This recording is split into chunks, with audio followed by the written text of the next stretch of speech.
세상을 바꾸는 관심 아는 척에서 시작합니다. 강원도와 원주를 이야기하는 풀뿌리 팟캐스트 원주 아는 척 2024년 6월 15일 토요일 122회 세 번째 순서입니다. 저는 전훈재입니다. 저는 조국인입니다.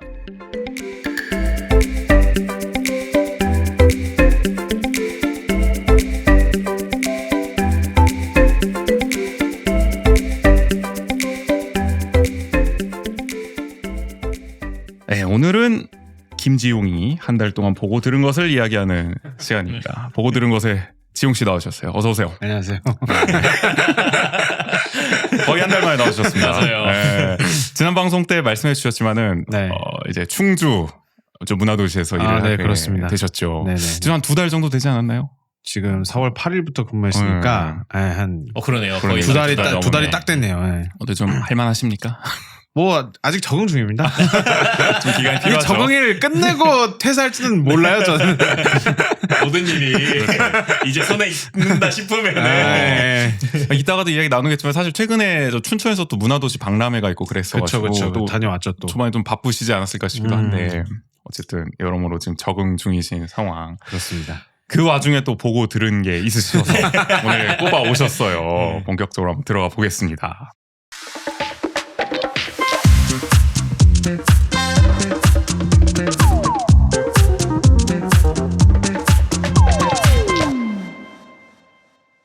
첫 번째로는 영화를 꼽아주셨어요. 네네. 퓨리오사 매드맥스 사가. 네, 이 영화 보고 오셨군요. 네, 이틀 전에. 따끈따끈합니다. 현충일에 경건한 마음을 안고 보고 왔습니다. 이 영화 특별히 좀 꼽아주신 이유 뭐예요? 일단은 1편이 우리나라에서 굉장히 흥행을 했고 맞아요. 매드맥스. 네. 그거의 후속편인데 이게 또 오랜만에 나왔어요. 거의 9년 만에 신작이니까. 그러네. 또 그래서 사람들이 또 오래 기다린 만큼 또 잘 될 거라고 생각했는데 막상 또 뚜껑을 열어보니 별로였다? 별로 흥행은 많이 안 됐고 흥행면에서는 흥행면에서는 지금 맞아요. 굉장히 부진하고 네. 있어서 근데 또 저는 1편의 그 매드맥스가 다시 만들어진 그 분노의 도로의 팬이었기 때문에 퓨리오사를 또 보고 왔습니다. 그래서 얘기를 하려고 가져왔죠. 분노의 도로가 한 400만 명 가까이 봤는데 지금 매드맥스 퓨리오사 같은 경우에는 한 130만 명 정도 현재까지. 네네. 한 흥행이 지금 절반 수준도 안 되는 상황이긴 합니다. 근데 웃긴 게 약간 지금 그 절대 강자가 없거든요. 지금 극장가에서. 범죄도시 같은 그런 게 범죄도시 없다. 같은 절대 강자가 없어요. 지금 그냥 극장의 심체기 같아요. 그냥. 전반적으로 잘 안 가는 것 같아요. 전반적으로 극장 자체가 그냥 잘 안 되고 있다. 지난번에도 얘기를 했지만 저희가 네. 범죄도시 요즘엔 좀 얘기하면서 어떤 영화들 좀 나왔나요? 요즘에 떠오르는 게 없는데 나도 떠오르는 게 딱히 없는데 김태용 감독님의 원더랜드 그게 지금 원더랜드가 개봉을 개봉을 했고 너 그건 보고 싶더라고요. 그리고 또 뭐였지 걸려있는 게 몇 개 있었는데 또 기억도 안 나요. 이럴 정도면 걸려있는 영화들이 비참해집니다. 이렇게 되면은 보통 이럴 때 약간 뭐 뽀로로 극장판이나 약간 그렇게 애니메이션 극장판이 하나씩은 그러니까 이제 할 거 없으면 극장을 가서 영화를 뭘 볼까를 고르는 게 아니라 그냥 뭐 보고 싶다만 생각하다가 그냥 그 개봉하면 보고 오기 때문에 맞아요. 요즘엔 특히 극장에서 뭐가 걸려있는지 지금 잘 모르겠어요. 그렇네. 지금 뭐 나쁜 녀석들, 뭐 이거 원더랜드, 뭐 설계자, 뭐 그녀가 죽었다, 뭐 이런 영화들 있다고 하는데 설계자도 혹시 모르겠어요, 아직까지. 강동원 나오는 맞네요, 지금, 맞네요. 네. 지금 두드려 맞고 있죠. 보지 않았지만 한마디로 강자가 없습니다. 근데 그런 가운데서 어쨌든 퓨리오사 저는 사실 아직 못 봤는데 워낙 1편을 근데 또 재밌게 봤어서 그러니까 저는 이게 강자라고 생각했어요. 근데 이것도 강자가 아닌 거죠. 그걸 봐야겠다 생각을 했는데 또 막상 못 보고 있긴 했는데 어쨌든 보고 오셔서 물어보면은 어떻습니까? 1편과 단도직입적으로 비교해봤을 때 1편만큼 좋다. 1편만큼 좋다. 그 쉽지 않잖아요. 사실 속편이고 좋기가. 좋다. 네. 아니 그러면은 굉장히 좀 이슈가 될 만할 것 같기도 한데. 근데 문제가 너무 오랜만에 나왔다. 9년의 공백. 네. 맞아요. 근데 이게 9년 전이면은 근데 저희 나이 또래가 굉장히 뭐 대학교 다닐 때거나 아니면 그쵸. 그렇게 한창 어떻게 보면 한창 문화생활을 좀 할 때. 그러니까 15년에 개봉했으니까 맞아요. 제가 대학교 3학년 때거든요. 한 3년 안에 만에 나왔으면 그래도 맞아요, 시너지가 맞아요. 나왔을 텐데 네. 지금 다들 세대가 바뀌어서 솔직히 9년 맞아요, 정도면 맞아요. 매드맥스를 본 세대가 이미 약간 거의 10년이 지나면은 거의 그러면은 이제 트렌드가 바뀌었죠. 저도 그렇지만 아이와 같이 이제 있거나 이러면 또 그치. 보기가 힘들거든요. 아무래도 맞아요. 육아를 하고 이러다 보면은 맞아요. 네. 그 일본에도 마시는 분 아시겠지만 일본에 엄청 인기 드라마 중에 한자와 나오키라고 있는데 네. 그것도 시즌 1 나오고 시즌 2가 7년 뒤인가 8년 뒤에 나와가지고 그러니까 그럼 팬이 남아 있겠냐는 거지 나는. 근데 물론 그거는 인기일 건데 새롭게 유입된 팬이 굉장히 많았는데 아, 지금 퓨리오사는 살짝 그 새롭게 유입되는 팬을 끌어들이지는 못하는 것 같은 느낌도 있는 것 같아요. 왜냐면은 사실 별개의 이야기라서 따로 놓고 봐도 괜찮긴 한데 그래도 그 서사를 이해하고 싶다면 매드맥스 분노의 도로를 보고 저는 보시는 걸 좀 추천을 하거든요. 근데 이게 일단 스피노프인데 내용이 그러면 어느 시점을 다루고 있는 거예요? 그러니까 이게 저도 그래서 찾아봤어요. 도대체 어. 이게 도대체 무슨 순서로 나오는 거고 막 이런 것들이 복잡해가지고 찾아보니까 일단 80년대에 만들어진 매드맥스 1, 2, 3편이 있습니다. 그게 사실상 원작이죠. 네, 원작이에요. 네네. 그게 맥스가 주인공으로 해서 이 그 세계가 종말하는 그 과정에서의 이야기가 매드맥스 1, 2, 3편까지 다뤄져 있고 아 이건 종말하는 과정. 네.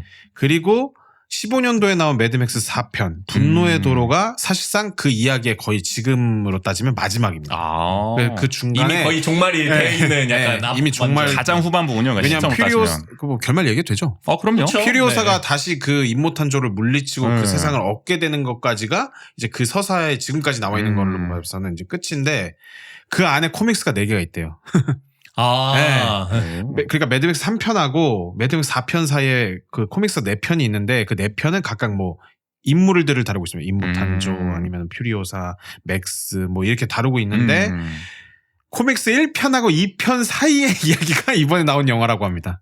시점으로 봤을 때. 네, 시점으로 봤을 때. 왜냐면은 코믹스 2편의 퓨리오사가 어떤 내용이냐면은 이제 매드맥스 4편 분노의 도로에서 공주들을 데리고 나오잖아요. 맞아요. 네. 그 공주들을 데리고 나오는 과정이 코믹스 2편에 담겨 있고 그리고 임모탄조는 임모탄조의 배경이겠죠. 임모탄조가 왜 그렇게 됐는지. 네네. 그리고 그 사이에 퓨리오사가 어쩌다가 이 세계에 들어가게 됐는지가 이제 매드맥스 이번에 나온 퓨리오사 매드맥스 4가 라고 합니다. 원래 1편을 보면 저기 녹색의 땅이라 그러나요? 거기서 자라잖아요. 맞아요. 그러니까 그러다가 어쩌다 이 임모탄의 이 소굴에 들어오게 돼버렸는지 그걸 그렇죠. 다뤘다. 맞습니다. 시점을 봤을 때. 네.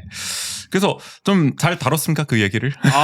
사실 네. 그 매드맥스 분노의 도로는 아까도 뭐 잠깐 방송 중에 잠깐 이야기를 나눴지만 액션이 휘몰아치기 때문에 대단하죠. 보고 나오면 사실 뭐가 딱히 이 서사에 대해서는 기억에 남는 게 별로 없거든요. 나도 까먹어. 그러니까 저도 작년에 옥상 영화제 그 밤샘 영화 할 때 네. 이걸 틀어가지고 그때 새로 보는 것 같은 거야. 나 분명히 봤는데 극장 가서 야 이런 내용이었나? 맞아. 그래서 봐도 재밌어. 진짜 재밌더라고. 새로 봐도. 왜냐면 본 다음에 난리거든. 맞아. 지금도 약간 흐릿해지고 있어 점점. 그 사실 그 당시에도 이게 되게 흥행했던 이유 중에 하나가 그러니까 막 서사가 엄청 탄탄하다기보다는 약간 우리식으로 얘기하면 약간 쇼츠 각으로 뽑기 요즘에는 요즘 얘기하면 쇼츠 각으로 뽑기 좋은 약간 그 한 장면의 임팩트가 워낙 세가지고 맞아요. 그리고 네. 서사가 복잡할 수 있으니까 그걸 일부러 좀 덜어냈다는 느낌도 있고 맞아요. 오랜만에 네네. 좀 다시 어떻게 보면 그 만든 영화니까. 그쵸.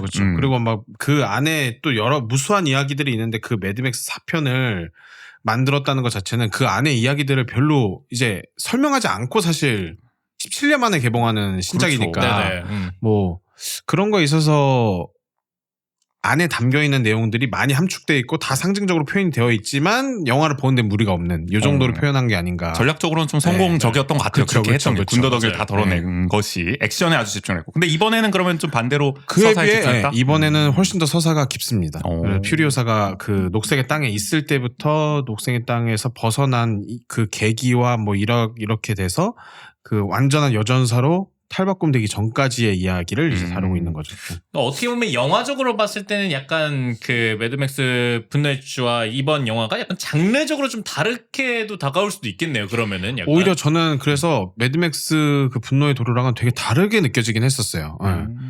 애초에 그 매드맥스 분노의 도로는 그 시작하고 나서부터 끝까지 그냥 쭉 달린다면 이번에는 파트도 정해져 있고 챕터가 있어요. 챕터 1, 2, 3, 4까지 있고 5까지 있었나? 네. 어쨌든 그렇게까지 있고 그 이야기의 서사별로 한 꼭지마다 이제 그 퓨리오사가 성장하는 과정을 하나 이렇게 담고 있습니다. 네. 약간 그러면은 제가 아직 안 봐서 그러는데 그냥 얘기를 들었을 때는 보통 약간 그런 문법을 사용했던 게 그 뭐 킬빌이라든지 네네네. 아니면은 뭐 신시티 그였나요? 약간 그런 것도 약간 이렇게 일부러 약간 달락달락을 나누는 듯한 느낌으로 전개를 하잖아요. 그런 영화들도. 네. 그렇죠. 약간 그런 형태와 비슷한 영화라고 보면 될까요?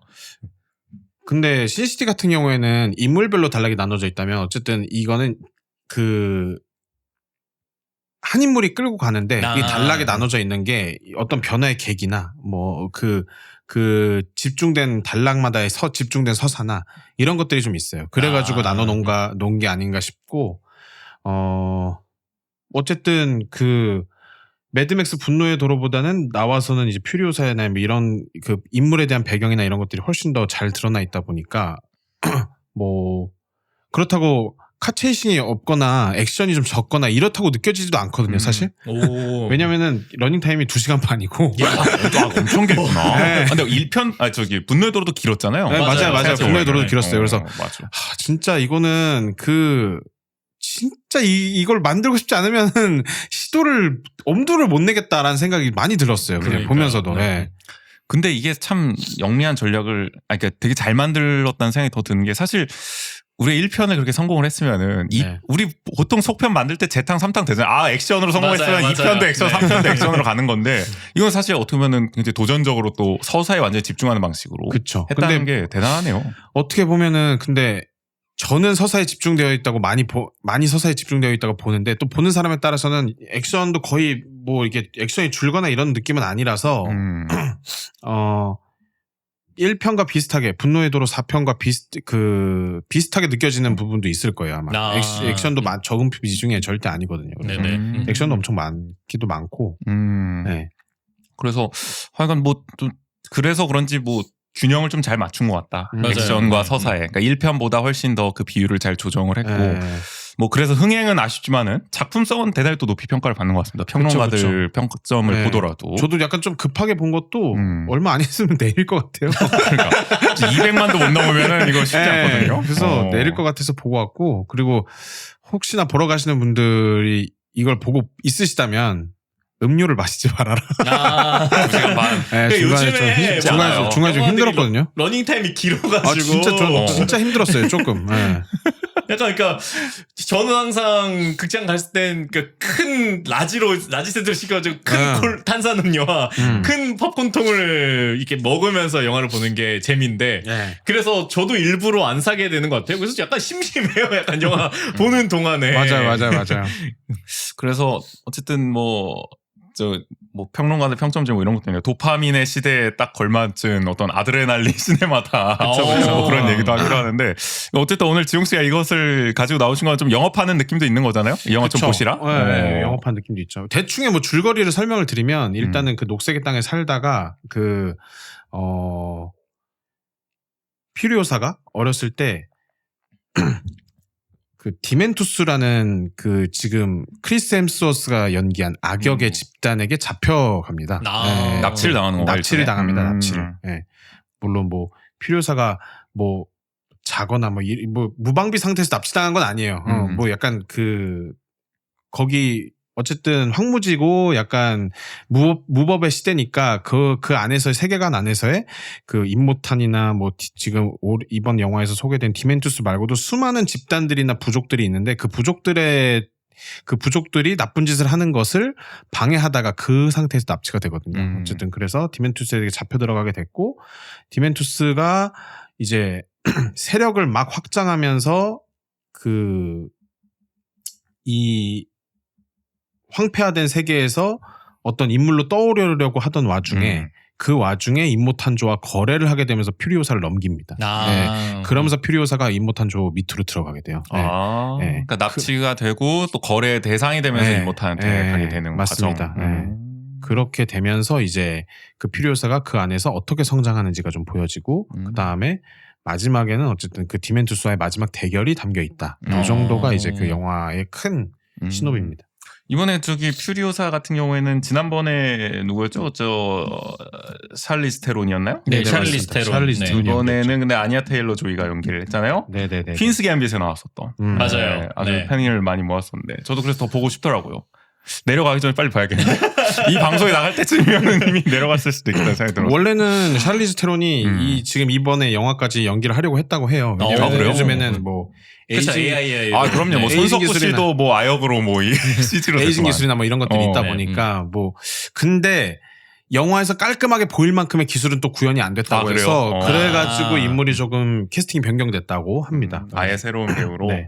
그리고 이게 그 이승국 씨가 막 이렇게 영화 인터뷰하고 그랬었을 때 저도 유튜브 콘텐츠로 봤었는데 이승국 씨가 누구예요? 그 유튜버 천재 이승국 네네. 그- 아, 영화 그래? 유튜버 아 있습니다. 영화 유튜버세요? 아, 네네. 그래서 그 보통 이렇게 내환 오거나 아니면은 영화 관련해서 인터뷰를 그 외국 배우와 많이 하거든요. 근데 워낙 또 인터뷰 스킬이 좋아서 또 외국 배우들이 항상 칭찬하는 걸로도 이렇게 막 옛날에 에릭남 같은 경우. 그쵸, 약간 그런 느낌인 거죠. 그쵸, 그쵸, 그쵸. 근데 이번에도 이 인터뷰가 화제됐는데 아니야 테일러 조이한테 그 퓨리오사가 원래 그 샬리스 테론이 연기했던 그게 있었는데 그러면 그런 것들을 참고했냐 아니면 어떻게 아예 안 봤냐 뭐 이런 질문을 했었거든요. 근데 아니야 테일러 조이가 너무 좋은 질문이었다. 그러면서 본인은 그 어떤 세계관이나 어떤 대략적인 정보만 듣고 일부러 안 봤다고 하더라고요. 그 연기를. 네네네네네. 그러면서 본인의 나름의 방법으로 이 캐릭터를 해석해서 표현을 했다라고 그랬는데 또 그런 게 좀 이렇게 이번 영화에서도 잘 드러났는지 돋보입니까 그 네. 연기도?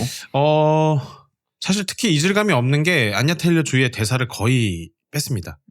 아 말을 대사가, 잘하네요. 네, 총 뭐 정보에 따르면 최 30줄이 안 된다고 해요. 일부러 그렇게 했나 보네요. 뭐 꼭 일부러 그렇게 배치했다기보다는 뭐 그런 것에 대해서 그 사람이 성장하는 데 있어서 어쨌든 퓨리오사가 조금 더 우리에게 각인이 됐던 건 그 액션이고 맞아요. 네, 강인한 어떤, 액션이고 그 안에서 그 본인이 독자적으로 그 끌고 가는 몸으로서 보여주는 서사였는데 그런 것들에 대해서 이질감이 없다 보니까 뭐 대사나 이런 것들을 일부러 그렇게 했는지 모르겠지만 뭐 그런 여러 가지 장치들로 인해서 뭐 이질감이나 이런 거는 특히 별로 안 아니, 느껴졌다. 또 말보다 또 행동으로 보여주는 캐릭터니까 네. 말 맞아요. 많은 네. 퓨리오사를 또 상상하기는 또 어려운 것 같기도 한데 어쨌든 퓨리오사 매드맥스사가 지금 극장에서 한창 상영 중이니까 좀 많이 봐주셨으면 좋겠고 저희도 좀 보러 가야겠다. 네네. 내려기 전에. 내려가기 전에. 얼마 안 남았습니다. 그러니까 지금 극장가에서 가장 또 볼만한 영화로 추천을 해주신 것 같습니다. 네네. 여기까지 일단 매드맥스 얘기 나눠보고요. 두 번째로는 이게 뭡니까? 드레이크 대 캔드릭이다. 저는 잘 모르는 주제라서 한번 설명을 해주셔야 될 것 같아요. 이걸 가져오셨어요. 미국의 그 지금 힙합에서 가장 대두되는 스타들 이제 드레이크와 캔드릭 라마라는 두 명의 래퍼가 있는데 들어봤습니다. 그 두 명의 래퍼가 최근에 이제 디스전으로 그래요? 네 서로 막 싸우다가 왜 사이가 안 지금은 좋아 좀 원래도? 잠잠해졌죠. 왜 싸운 거예요, 근데?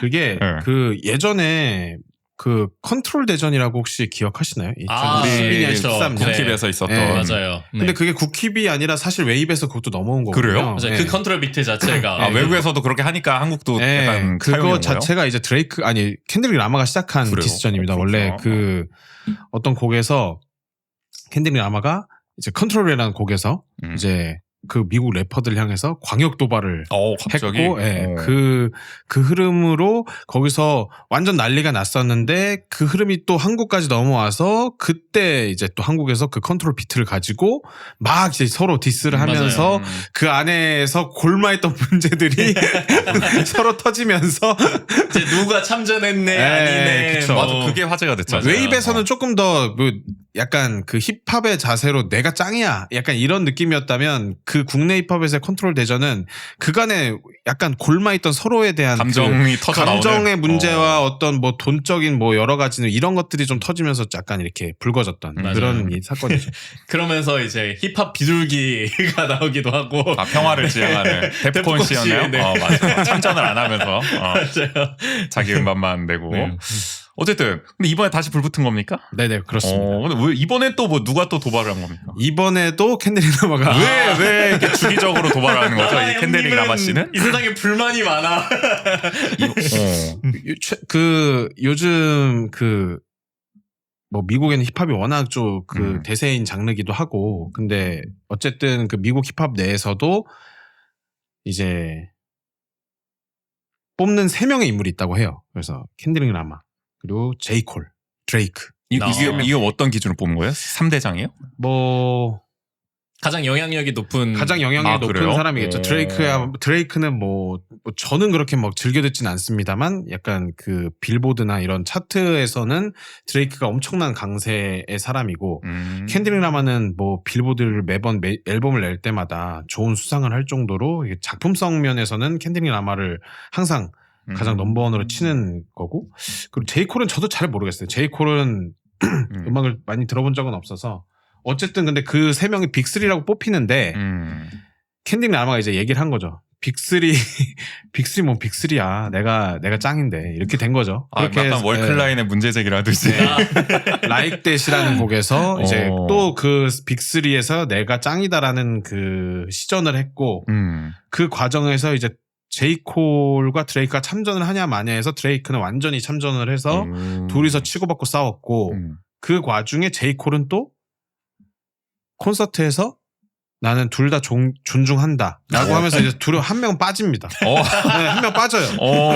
그래서 이제 둘이서 이제 붙게 된 거죠. 네.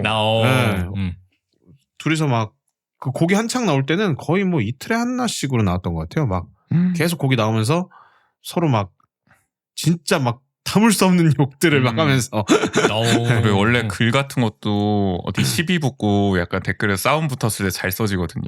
반박하고 이럴 때 네. 약간 그 곡도 금방막 나오나 봐요. 이렇게 또 근데 디스할 약간 때는. 미국 힙합 역사를 보면 그 옛날에 그 투팍과 노토리어스 B.I.G가 결국엔 총격전으로 둘 다 맞아요. 사망하는 사건이 들어본 것 같아요. 둘 다 사망한 사건. 사건이 있었거든요.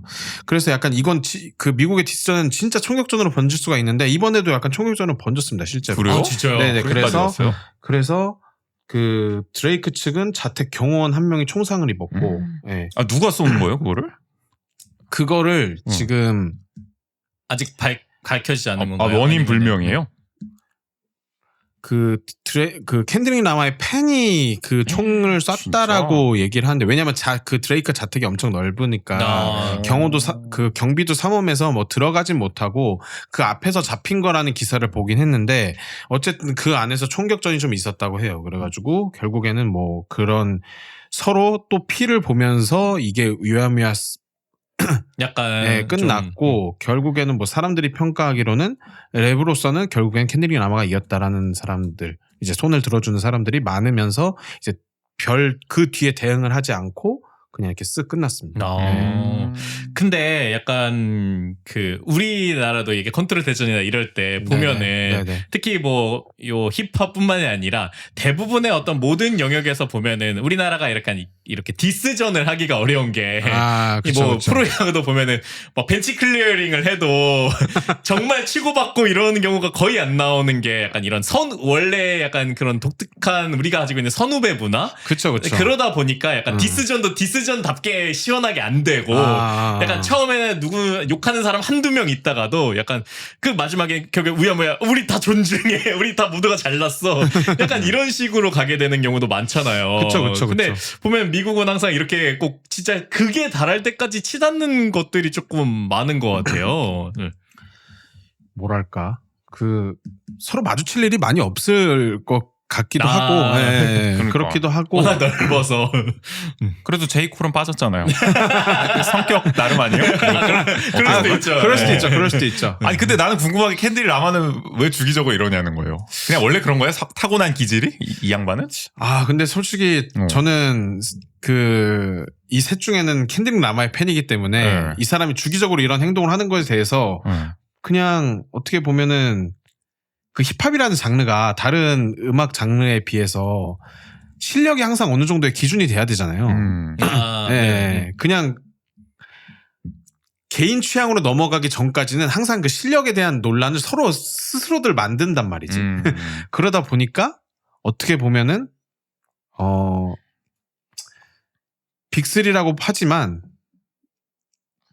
너네 다 실력이 안 된다라는 얘기를 하고 싶었던 게 아닐까 싶어요. 그걸 왜 하고 싶은 거예요? 자기 실력 좋은 거 다 알잖아. 평가도 다 알고. 그러니까 그게 그 장르에 어떻게 보면 그 기저에 깔려 있는 어떤 뭐라 그래야 되지? 힙합 원래 이런 거예요?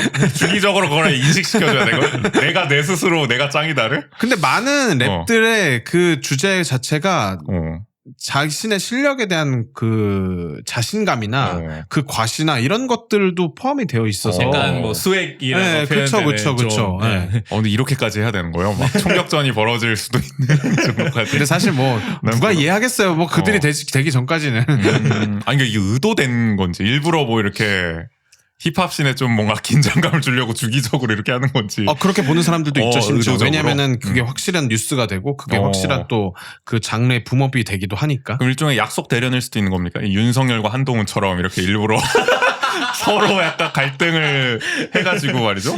이슈 붐업을 하기 위해서. 그러니까 그런 느낌으로 받아들이는 뭐 현지 그렇게 볼 수도 팬들은 그렇게 볼 수도 하며. 있죠, 심지어. 네. 아니, 왜냐면은 그때 컨트롤 대전이 한국에 넘어왔을 때도 힙합이 막 이제 그 쇼미더머니가 나오고 막 이제 뜨냐 마냐 할 때인데 그때도 이 컨트롤 대전 자체로 막 대중 그 공중파 토크쇼에도 이런 주제들이 가끔 나오고 했었으니까 누가 게스트로 나왔을 때는 뭐 컨트롤 비트를 뭐 다운받아니 뭐니 막 이런 얘기가 나왔으니까 확실한 그때 붐업이 되긴 했었죠. 왜냐하면 그 뉴스화나 이런 것들에 사람들의 관심을 매우 집중적으로 받았고 그 자체가 어떤 힙합의 문화라고 받아들여졌던 게 그거니까. 어떻게 보면 디스는 뭐 그 주기적으로 해야 되거나 뭐 이런 것보다는 어떻게 보면은 그들이 살아가는 방식의 어떤 문화 자체의 한 종류다.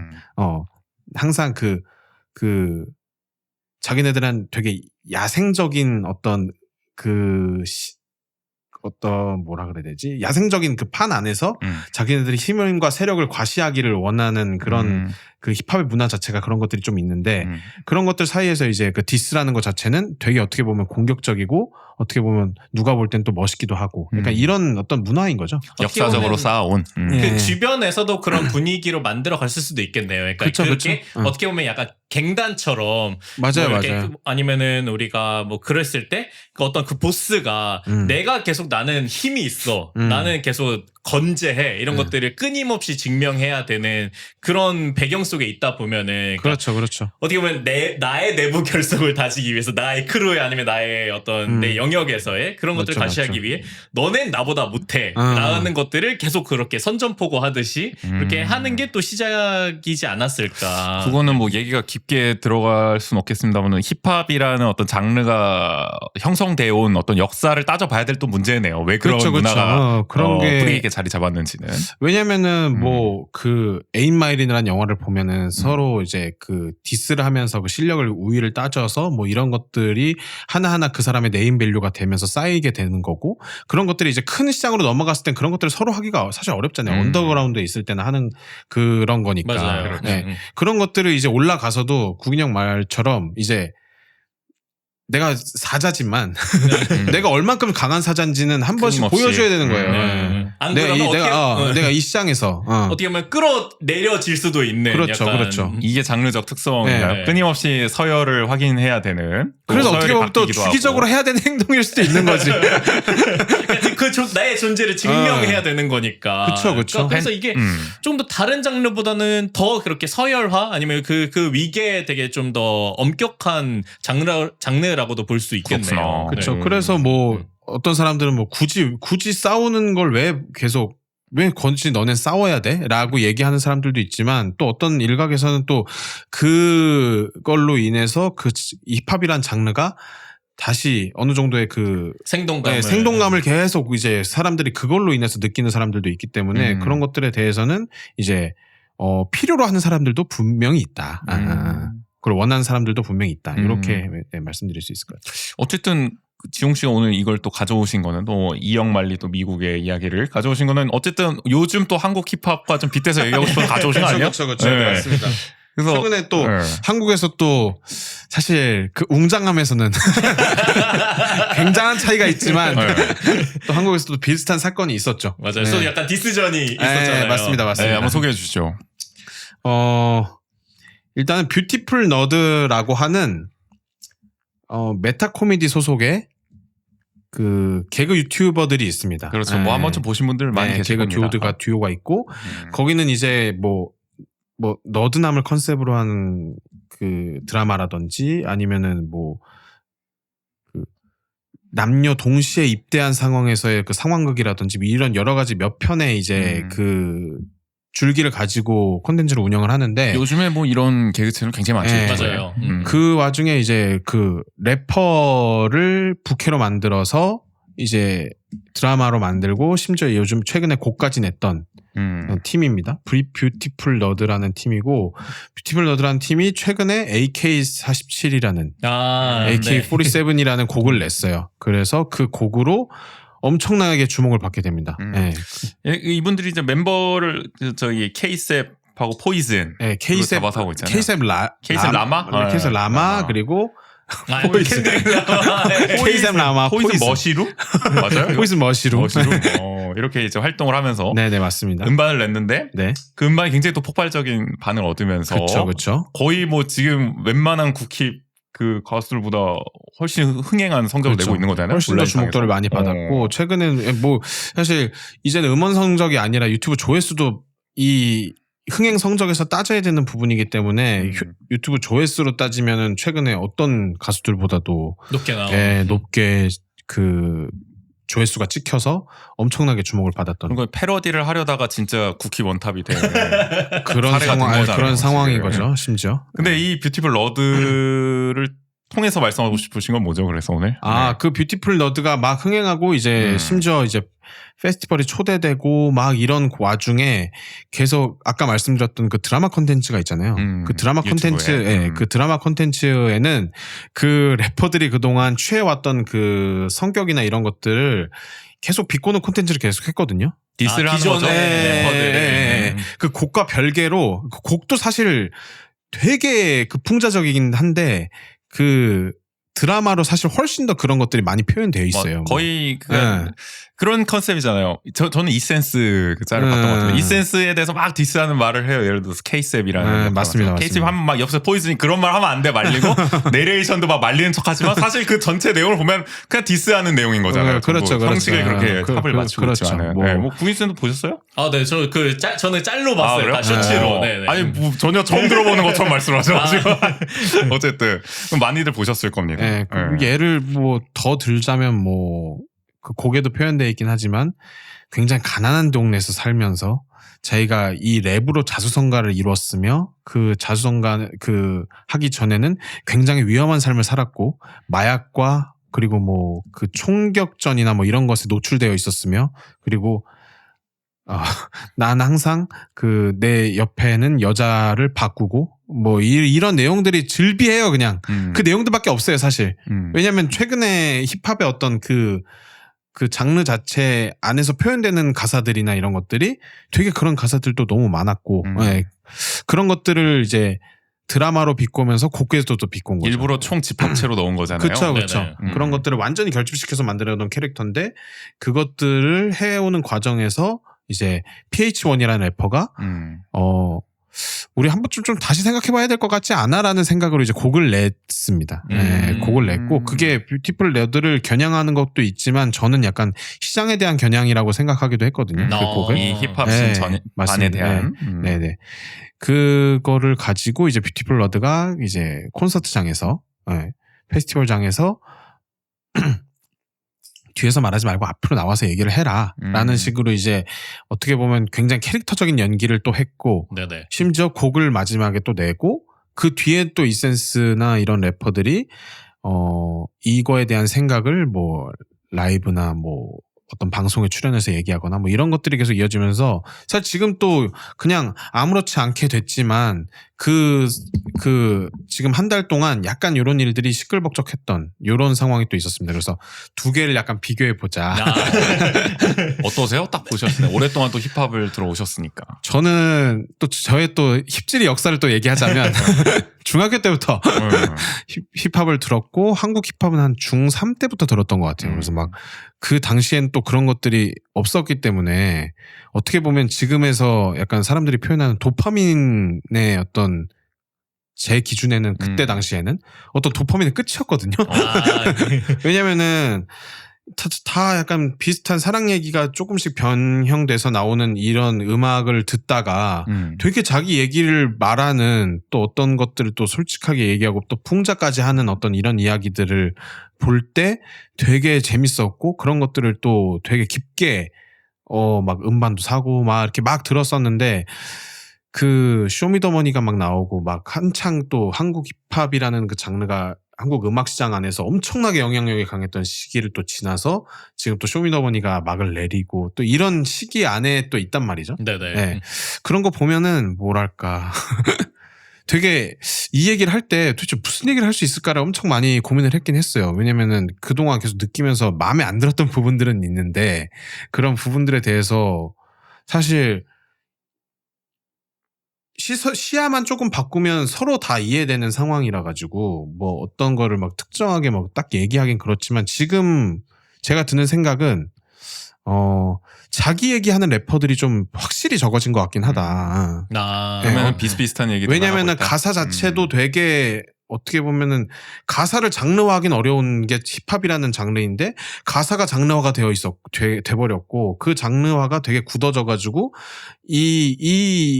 이런 내용을 어떻게 변주하느냐에 따라서 자기 래퍼의 실력이 판가름 나지 사실 자기 얘기하는 래퍼들이 지금 거의 안 남아있는 것 같다. 다 자기 얘기한다고 하지만 근데 다 어디서 들어본 얘기들을 적당히 변주해서 쓰고 있습니다. 그래서 어떻게 보면 뷰티플러드가 어떻게 보면 부캐잖아요. 그렇죠.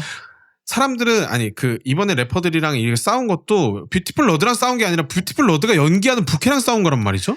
그러니까 이게 되게 구도가 희한해졌습니다. 되게 웃겨요 이것도. 그래서 근데 래퍼들도 최근에는 사실상 거의 부캐를 만들어서 자기가 그 힘들었던 과정 환경 속에서 어떻게 일어나는지에 대한 랩이 너무 많다 보니까 어떻게 보면 이것도 불쑥 튀어나온 싸움 같지만 어떻게 보면 예고된 싸움이었던 것 같기도 하다. 이 서로 부캐를 만들어서 싸우더니 과정이. 그러니까 누군가는 어떤 코미디언이라는 어떤 또 더 뚜렷한 정체성이 그리고 그게 보여지는 상황 속에서 부캐를 만든 거고 누군가는 그게 드러나지 않는 상황에서 어떤 뮤지션이라는 나의 어떤 그런 힙합 하는 사람으로서의 어떤 정체성을 하나 만들면서 그걸 그냥 아티스트로 활동을 하게 되는. 그렇죠. 네.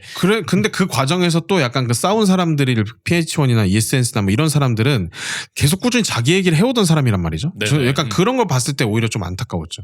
자기 얘기를 계속 그 힙합이란 장르 안에서 자기 얘기를 해오던 사람이라고 그나마 인정하던 두 사람이었는데 그 두 사람이 보기에는 사실 말이 안 되는 거죠. 그래서 끼어들었는데 사실 대중들이 보기에는 너네도 다 똑같은 놀이 하고 있었는데 왜 그렇게 너네가 뭔데 그렇게 얘기하는 거야? 얘네가 이렇게 한다고 해서 재밌는 거잖아. 재밌는 놀이잖아. 너네도 그렇게 생각하고 접근한 거 아니었어? 라고 하는 거죠. 근데 PH1이랑 이센스는 그동안 힙합에 대한 그 대하는 태도나 그게 그 마음가짐이 지금 래퍼 얼만큼 차이가 있는지 모르겠지만 어쨌든 가사적으로 표현됐을 땐 다르다고 느껴지고 저한테는 그런 것들이 이제 개입이 돼서 싸웠을 때는 사실 뷰티플러드가 풍자하고 싶었던 사람들은 가만히 있고 오히려 뷰티플러드가 꼬집고 싶은 사람들은 가만히 있고 오히려 자기 얘기 해오던 사람들이 개입되면서 이게 이상하게 돼버린 느낌이 아닌가.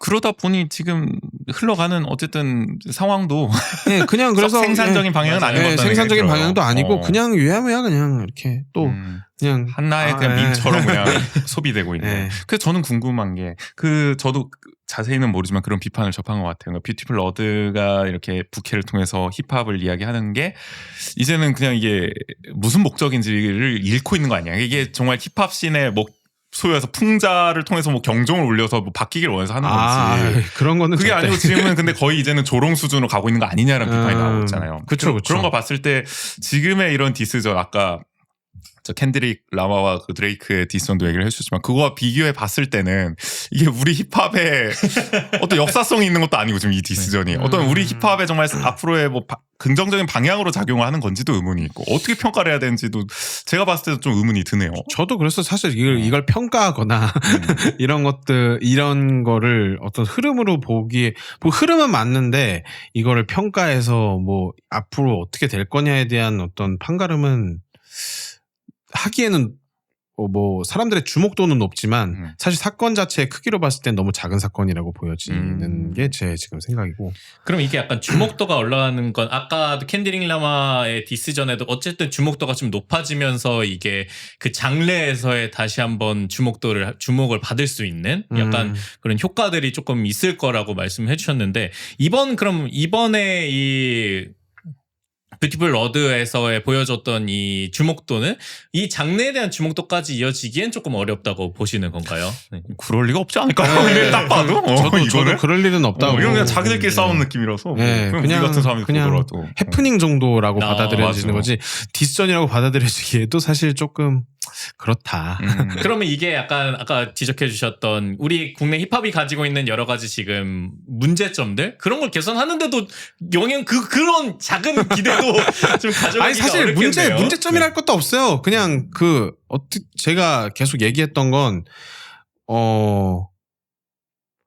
장르가 다 좋았던 건 분명히 있지만 그 쇼미더머니라는 그 프로그램을 통해서 이상하리 많지 높은 주목도를 받았고 심지어 뭐 초등학교 중학교 학생들은 장래희망을 래퍼라고 적을 정도로 맞아요. 어떤 그 정도의 영향력이 있었던 장르였으니까 아무리 발라드가 했더라도 발라더라거나 자기 장래희망을 뭐 가수면 가수지 특정하게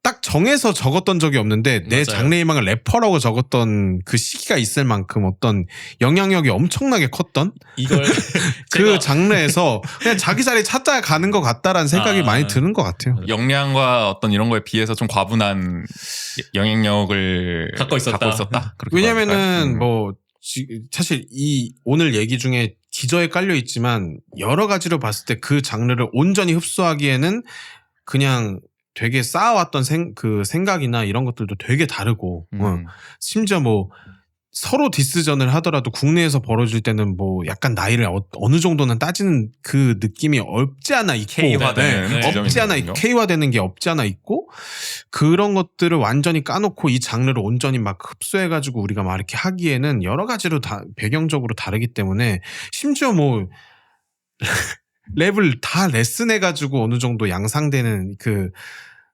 학원을 다녀서 래퍼들이 최근에는 이게 데뷔하거나 시장으로 진입하는 경우들도 되게 많았어서 그리고 또 심지어 학과를 다니다가 실용음악 래퍼학과도 있어요. 심지어 뭐 이런 거 보면은 이게 그 장르를 우리나라가 흡수하기에는 또 너무 많이 변질되고 많이 달라졌다. 이게 제자리를 찾으면 그냥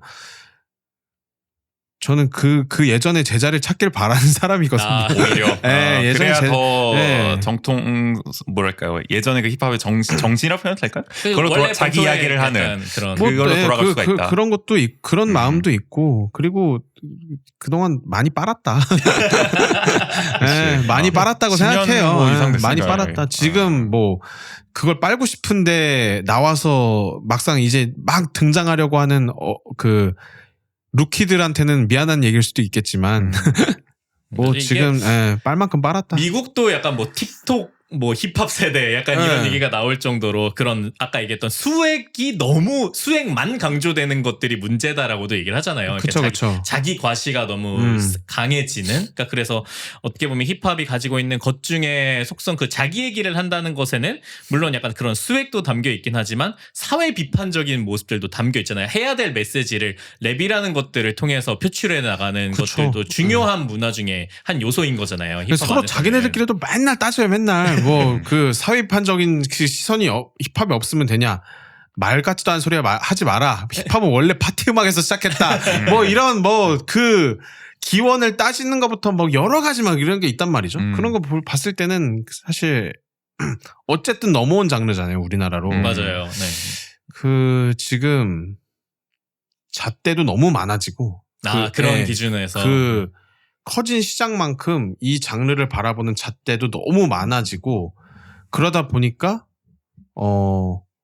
계속 꾸준히 자기 증명을 해오던 래퍼들도 뭐 정규 한 장 못 내고 계속 약간 애매하게 지금 커리어를 이어가는 래퍼들도 너무 많고 잣대도 많고 그리고 처음에 말씀드렸던 것처럼 어쨌든 실력이 기반이 됐을 때 그 뒤로 넘어갔을 때 이제 뭐 개인 취향이나 이런 것들이 뭐 어느 장르 비슷하긴 하겠지만 힙합은 특히나 그 실력에 대한 이 손가락질이 심한 장르 중에 하나이기 때문에 그런 것들을 봤을 때 이 시장 자체가 지금 되게 열려지고 유연한 것처럼 보이지만 사실상 되게 굳어져 있다는 느낌을 많이 받고 예. 그냥 제자리 빨리 찾았으면 좋겠다. 좀 내려올 때가 내려올 때 됐으면 내려와라. 미국의 드레이크 대 캔드릭의 디스전은 미국 힙합의 어쨌든 그 어떤 역사성을 다시 한번 보여주는 그쵸. 디스의 문화를 다시 한번 보여준다. 한국에서 벌어진 어떤 뷰티블러드를 중심으로 이런 디스전은 한국 힙합의 현 주소를 그냥 고스란히 드러냈다 정도로 좀 볼 수가 있겠네요. 그러니까 미국과 좀 너무 비슷한 시기에 또 벌어졌던 디스전이라 그냥 코미디 정도로 보여지는 것 같아요. 그래서 좀 더 양국의 어떤 힙합 씬의 지금 차이점을 더 부각하지 않았나. 이 그러니까 그 장르를 좋아했던 사람들 입장에서는 약간 좀 안타까운 일이기도 하고 이 정도까지 내려왔구나라는 생각이 들기도 그런 하고. 생각이 있겠네요. 네네네. 마지막으로는 어쨌든 다시 한국으로 돌아왔어요. 원주와 이제 또 강원도로 돌아와서 춘천에서 열렸던 이제 문화도시 박람회 이야기를 마지막으로 좀 나눠주시려고 합니다. 이번 직장 얘기가 그렇죠. 어떠셨어요? 네. 지난주 목요일부터 일요일까지 방송이 나갈 때는 지지난주입니다. 2주 전. 지지난주 대한민국 문화도시 박람회가 이제 춘천에서 열렸고요. 그 마임 축제와 같이 열려서 마임 축제가 그 벽 너머에서 마임 축제가 막 벌어지고 있고 여기서는 박람회가 또 이제 춘천의 뭐 대표 축제와 함께 이제 문화도시 박람회를 연 거죠. 그렇죠. 이 박람회는 매년 이제 진행이 되는 거잖아요. 그 문화도시 박람회는 그런 것 같아요. 근데 시기상으로는 그 1년만인지 모르겠어요. 작년 영도에서 했을 때가 언젠지가 지금 정확히 기억이 안 나가지고 작년에 영도에서 했던 걸로 영도에서 했을 때가 시기가 이쯤이었나요? 그때가 좀 하반기였던 거예요. 네, 저도 한 9월, 8, 9월 이때쯤으로 기억하는데 그래서 되게 텀이 되게 짧네라는 느낌을 받으면서 갔거든요. 근데 이게 아마 그래서 매년 그 도시가 각 도시마다 돌아가면서 맡아가지고 그 도시에서 그런 시기나 이런 것도 좀 자체적으로 정하는 것 같아요. 네네네. 그래서 이번에는 마임 축제와 아마 같이 하다 보니까 이 시기쯤으로 결정한 게 아니었나. 네. 어쨌든 춘천은 지금 문화도시 법정 문화도시 전국 도시 중에서 가장 우수하다는 우수한 평가에서 열리게 된 거잖아요. 그렇죠. 과연 그렇던가요? 어떠셨나요? 네. 뭐 각 도시마다 이제 부스를 쫙 깔아놓고 오히려 춘천은 부스보다는 이 전체를 이제 진행하는 데에서 훨씬 더 집중하는 모습이 많이 보여져가지고 뭐 그 춘천이 문화도시로서 얼만큼 발전해 있는지나 이런 것들에 대해서는 뭐 사실 사례나 이런 것들을 이미 받아들여지고 있기 때문에 뭐 그 현장에선 느끼긴 어려웠긴 했는데 오히려 약간 그런 것들을 막 이렇게 우리 이렇게 합니다 막 이렇게 보여주는 자리보다는 그런 자리보다는 오히려 이 문화도시가 흘러가는 과정에서 특히나 대한민국 문화도시로 바뀌어가는 이 과정 안에서의 지금의 흐름을 좀 볼 수 있었다. 근데 다만 좀 아쉬웠던 거는 예비도시가 상당히 참여율이 저조했기 때문에 왜 저조한 거죠? 예비도시 자체는 사실 그 본도시로 가기 전이기 때문에 지금 뭐 사업을 준비하고 있는 과정이긴 하지만 뭘 보여주기에 좀 애매한 과정도 있는 그러니까 참여는 할 수 있지만 대부분 뭐 아직 사례가 많지 않기 때문에 그렇죠. 제가 아까 질문드린 건 그거예요. 그러니까 춘천이 잘하고 못하고를 떠나서 이 박람회를 잘 준비했냐 그거에 걸맞게 그 질문이었습니다. 그렇게 따지면 아주 잘 준비하셨다. 좋은 평가를 낼 수 있다. 박람회에 대한 준비는 아주 좋았다라는 생각을 할 수 있겠고 약간 좀 더워서 날씨의 문제. 야외에 있었는데 좀 덥긴 했다. 이 정도. 아니 뭐 저는 외부인이니까 얘기를 하자면은 또 다녀오신 다른 분들께 듣기로는 그러니까 마임 축제와 너무 오히려 연동된 것이 그러니까 박람회가 좀 묻히는 느낌이 있다. 그러니까 이게 시너지가 난 건지 의문이라고 말하는 분들도 계셨는데 그런 느낌은 못 받으셨나요? 저는 서로 시너지까지는 바라진 않았거든요. 근데 왜 같이 붙여놨는지는 이해는 잘 안 되긴 했었어요. 그게 잘 드러나진 않았다. 뭐 붙여놓은 이유가 전혀 안 보였거든요, 사실. 왜 붙여놨는지에 대한 이유가 음. 어느 순간에도 느껴지진 않았는데 그냥 뭐 장소가 옆에 있다는 이유만으로 만약에 그냥 뭐 그렇죠. 그러니까 마임 축제를 중심으로 돌아가다 보니까 네. 오히려 박람회를 관람하기에 어떤 적절한 정보 제공이나 이런 게 좀 부족했다라는 느낌을 받으신 분들도 계시는 것 같더라고요. 그러면은 그 제가 추측해 봤을 때는 어. 어쨌든 이 마임 축제를 기대하고 오는 다른 분들 있잖아요. 뭐 춘천 그냥 시민분들이 될 수도 있고 아니면 춘천 외 지역에서 마임 그렇죠. 축제를 위해 오신 모객 분들 때문이죠, 뭐. 네, 결국엔. 이 어. 왔다가 이런 문화 도시라는 것들을 조금 더 인지할 수 있게끔 어, 했던 그쵸, 그쵸. 목적이 음. 가장 크지 않았을까. 사실 그런 면에서 봤을 때는 뭐 제가 박람회만 따로 가본 적이 없고 뭐 마임 축제만 따로 가본 적은 뭐 한두 번 있지만 되게 오래전 기억이라서 그 관객이 얼만큼 이제 낮에도 복작복작 되는지를 제가 잘 인지하고 있지 못하기 때문에 뭐 어느 정도 시너지가 났는지는 사실 평가하기는 좀 애매하고 그냥 그 마임 축제에 계신 그 공연자분들이 가끔 이제 박람회장 들어와서 이제 돌면서 퍼포먼스를 몇 번 해주셨던 그 지점 정도? 네. 근데 어쨌든 박람회라면 그 박람회의 성격도 물론 약간 되게 워낙 문화도시 박람회라는 게 말랑말랑하고 맞아요. 되게 막 이렇게 그 복작복작 되는 재밌는 분위기이기도 하지만 그 중심에는 저는 몇 번의 포럼이 되게 그 박람회에서 되게 중요한 행사라고 봤는데 옆에 있는 그 마임 축제 행사장에 들리는 그 리허설 소리나 이런 음향 체크하는 그 소리가 박람회장에 너무 잘 들렸어요. 아. 네, 심하게 방해가 됐거든요, 사실. 그런 것들을 따져봤을 때는 오히려 어떻게 보면 시너지가 난 게 맞나라는 의문이 살짝은 들었던? 예. 조금 아닐 수도 예, 있겠다. 그냥 관객 수만을 위해서 약간 그 많이 보여지길 위해서 그런 게 했더라면 실질적으로 제가 중요하게 생각했던 그 포럼은 오히려 그 마임 축제에 방해를 받았던 상황인지라 그런 것들이 조금 여러 가지. 예. 네. 그래서 전반적으로 박람회 다녀오시고 나서 좀 하시고 싶은 얘기. 그 재밌었던 점이 있죠. 네. 지금 그 원주문화도시센터가 뭐 한번 변곡점을 겪고 나서 네네. 전국 각지로 흩어져 있는 그 문화도시에 있는 사람들이 맞아요. 네. 그 박람회장 통해서 만난 거예요. 누구는 안성에 있고 누구는 뭐 어디 속초에 있고 막 이래서 흩어져 있다가 거기서 만나가지고 다 부둥켜 안고 그러니까 이상가족 상봉의 현장이 됐다라는. 우리가 어떻게 이렇게 됐냐 막 이러면서 뭐 저희가 전해드렸지만은 그러니까 뭐 원주 시창이문화도시지원센터에서 지금 직영체제로 전환이 되면서 그러니까 원래는 시에서는 이제 위탁업체라고 주장하고 있잖아요. 위탁업체에서 지금 직영체제로 전환이 되면서 그동안 사실 문화도시를 읽어왔던 분들은 졸지에 맞아요. 엉겁결에 네. 전국으로 뿔뿔이 흩어진 상황이었는데 이번에 춘천에서 다 만나게 됐다는 거잖아요. 그렇죠.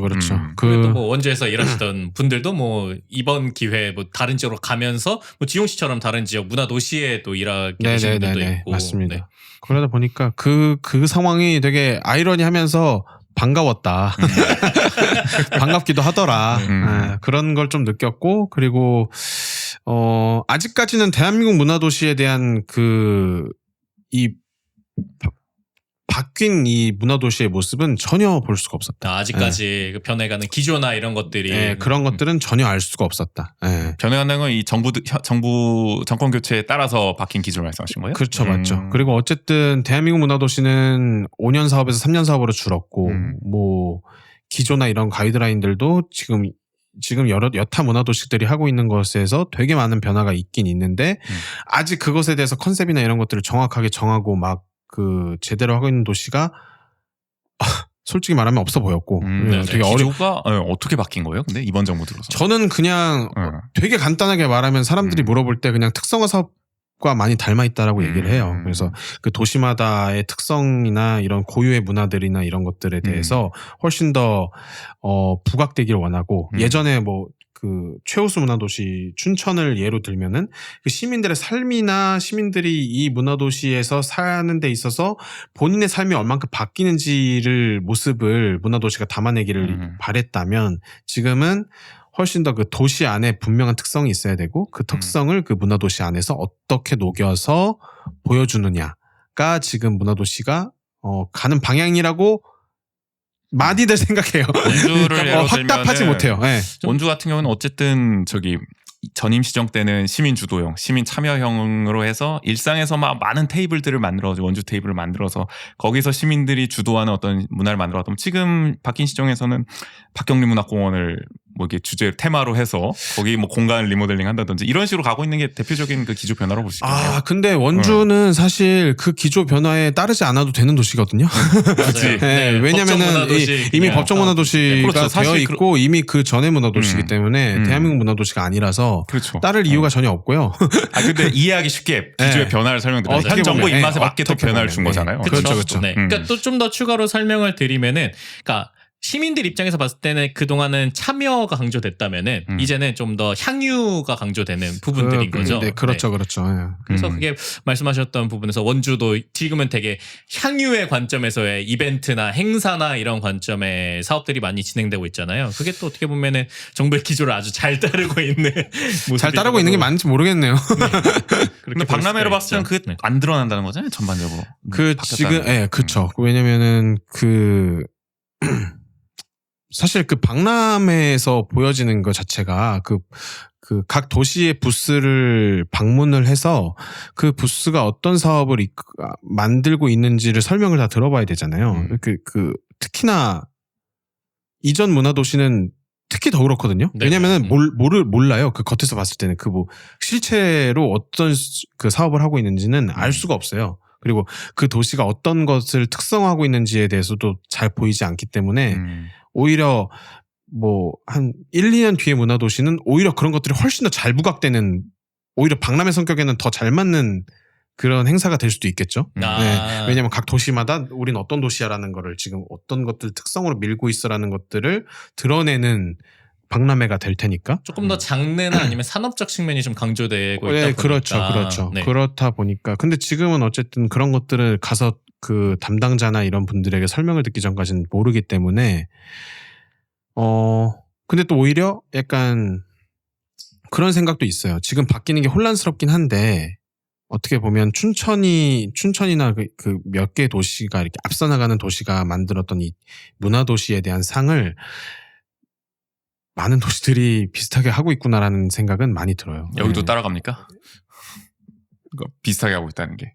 그렇죠. 막 한국 힙합 같네요. 몇 개의 어떤 답이 있고 그 답을 따라가는 느낌은 죄송한 말씀이지만 없잖아 있거든요. 네. 그럼 뭐 우리 오히려 행정이 다 그렇죠 사실. 네, 그렇기 때문에 따라가죠. 어떻게 보면은 이 숙제가 되게 혼란스럽긴 하지만 어떻게 보면은 또 넥스트 스텝이 될 수도 있겠다는 생각도 어느 정도 들긴 했던 것 같아요. 네, 이렇게 오히려 좀 약간 그 상황을 봤을 때는 오히려 특성화하고 좀 더 이렇게 산업적 측면에서의 전환이라든지 그냥 뭐 약간 도시의 성격이나 이게 도시의 상황에 따라서 조금의 변주를 줄 뿐 사실상 뭐 그 주목받았던 몇 개의 사업이나 이런 것들이 여러 가지 도시에서 반복되고 있는 모습을 봤을 때 약간 확실한 다음 스텝이 될 수도 있겠다는 생각도 좀 들고 그 와중에서도 몇 개 또 재밌는 도시들이 몇 개 있어서 약간 그 도시들을 보면서 또 약간 흥미로웠던 그런 박람회가 아니었나. 어디가 근데 좀 눈에 띄는 데가 있었어요? 저는 부천 문화도시가 되게 재밌었어요. 문화 강국이잖아요, 또 부천. 그쵸. 확실히 어떤 그 기반이나 이런 것들이 잘 되어 있는 도시들은 보여지는 모습이 다르다는 게 약간 부천 보고 좀 느껴졌던 것 같아요. 예. 어떤 측면에서 조금 약간 의자를 발굴하는 방식이 좀 재밌었는데 그냥 테이블을 막 만들어서 이렇게 의자를 막 발굴한다고 하는 게 아니라 제가 재밌었던 사업은 오아시스라는 사업인데 한 10세에서 한 14세 정도 되는 아이들이 그 조례까지는 안 가더라도 그 아이들이 원하는 것들에 대한 그 모델링을 스스로 직접 하고 어른들이 그 사업을 추진할 수 있도록 좀 도움만 조금씩 주는 거죠. 아이디어는 아이들은 무조건 다 어린이들이 내고. 그러면 보통 이렇게 아이들은 이렇게 고민을 갖고 있어도 그게 구체화되거나 아니면 그게 실제로 반영되거나 하는 경험을 얻지 못하는 경우가 많잖아요. 네, 근데 그런 것들을 실제로 얻는 경험들을 그 사업을 통해서 아이들은 직접 하고 있고, 오아시스 사업이라는 사업도 재밌었고, 또 그리고 뭐 그 정확한 이름이 기억이 안 나지만 뜬구름 집합소였나 뭐 그런 사업도 있었는데 되게 어떻게 보면은 휘발성이 높은 그런 아이디어나 이런 것들도 이제 그 사업 안에서 잘 뭉쳐가지고 또 재밌는 사업들도 좀 해보고 약간 이런 것들 하면서 부천 문화도시가 하는 사업들이 되게 재밌었다. 그럼 네. 어떻게 보면 좀 이렇게 그냥 누군가는 아무도 받아주지 못할 법한 그런 그쵸, 작은 그쵸. 생각들, 네. 이야기들까지도 그걸 좀 구체화하는데 여러 가지 좀 방식을 취하는. 네네 맞습니다. 네. 그런 것도 좀 재밌었어요. 충주는 이번에 그럼 참여를 한 충주 건가요? 참여했죠. 한 거죠. 네, 충주 참여했고 청주도 어쨌든 예비 도시다 보니까 그간 해왔던 사업들을 설명한다기보다는 약간 충주는 그 사람들에게 흥미를 이끌 수 있을 만한 걸 확실한 컨셉으로 잡아서 예, 약간 제 딴엔 조금 아쉽긴 한데 예, 어쨌든 좀 앞으로의 비전을 보여주는. 네, 약간 어떤 비전을- 걸 좀 내세우셨어요 이번에? 이번에 저희가 이번에 올해부터 그 문화도 충주는 국악을 컨셉으로 국악? 예, 특성화 사업을 이제 하고 있는데 그 특성화 사업에 맞는 어떤 그 팝업전 약간 팝업 스토어 같은 느낌으로 오히려 준비를 해가지고 오. 국악 컨셉에 맞게. 예, 국악 컨셉에 맞게 약간 팝업 스토어 같은 느낌으로 그 부스를 준비해 가서 많은 분들이 그냥 재밌게 놀고 가셨던 여담이지만 컨셉. 충주 안에 국악이 유명한 도시인가요? 제가 잘 몰라서. 우륵이라는 역사 인물이 있습니다. 국악 관련 인물인가요? 네네네네네. 그래서 검은고였을 거예요. 맞아요. 그래서 제가 어디서 들어봤나 지금 생각이 좀 그래서 들었어요. 우륵 국악단이 이제 시립 국악단이 있고 검은고를 만든 사람 그 정도예요? 맞아요. 그랬던 거예요. 전설적인 인물이군요. 네. 그분을 좀 발굴을 해서 국악으로 좀 컨셉을 잡아서 문화도시를 좀 이끌어가고. 예, 그게 이제 약간 역사 기반이 있고 그 기반을 따라서 이제 뭐 시립 구루 국악단도 있고 그런 여러 가지 것들이 충주 안에 좀 있다고 하더라고요. 그래도 어느 정도 좀 기반이 있는. 네.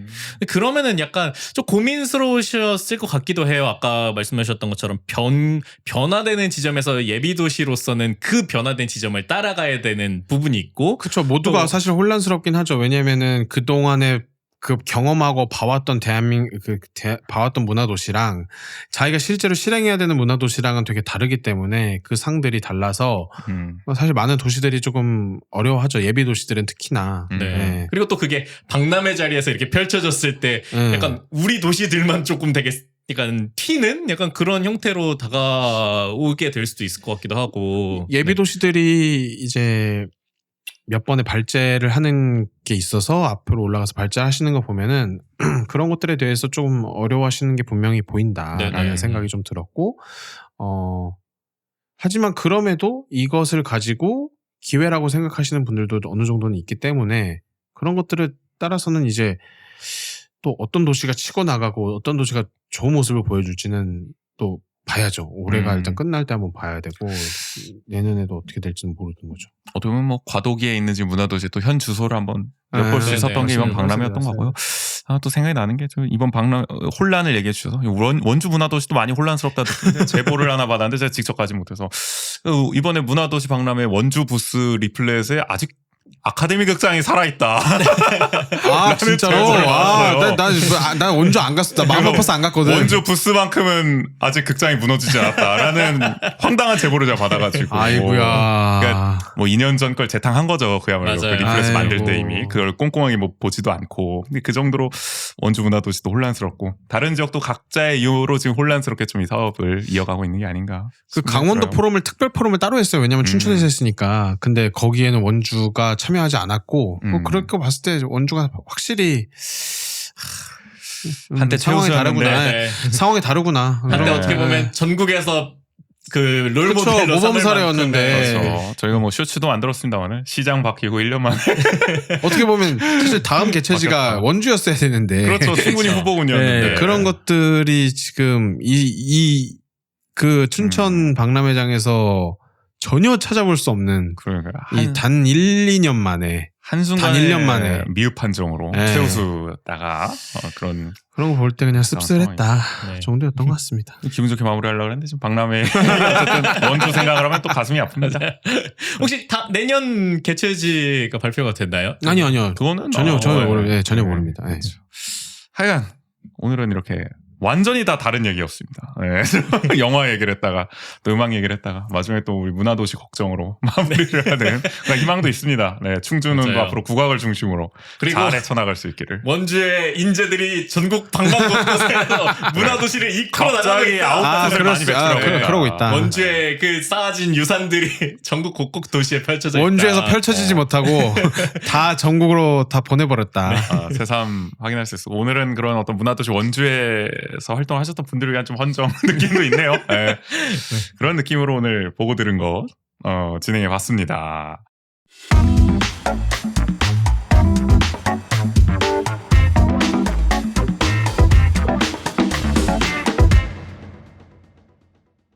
어쨌든 뭐 계속 이렇게 좀 지용 씨가 한두 달 동안 맞아요. 보고 이게 들은 거. 시상 딱 맞는 것들이 좀 있으면 좋을 텐데 이런 것들이 조금 약간 애매한 것들도 오늘 뭐 두 번째 주제나 뭐 이런 것들도 약간 시기상으로 조금 지난 얘기인데 뭐 이런 것들 좀 있긴 한데 되도록 시의적절한 주제를 가지고 올 수 있도록 또 노력하겠습니다. 다른 한편으로는 이게 월간을 돌아보는 의미에서 그렇죠. 네. 맞아요. 이런 일도 네. 있었구나. 네.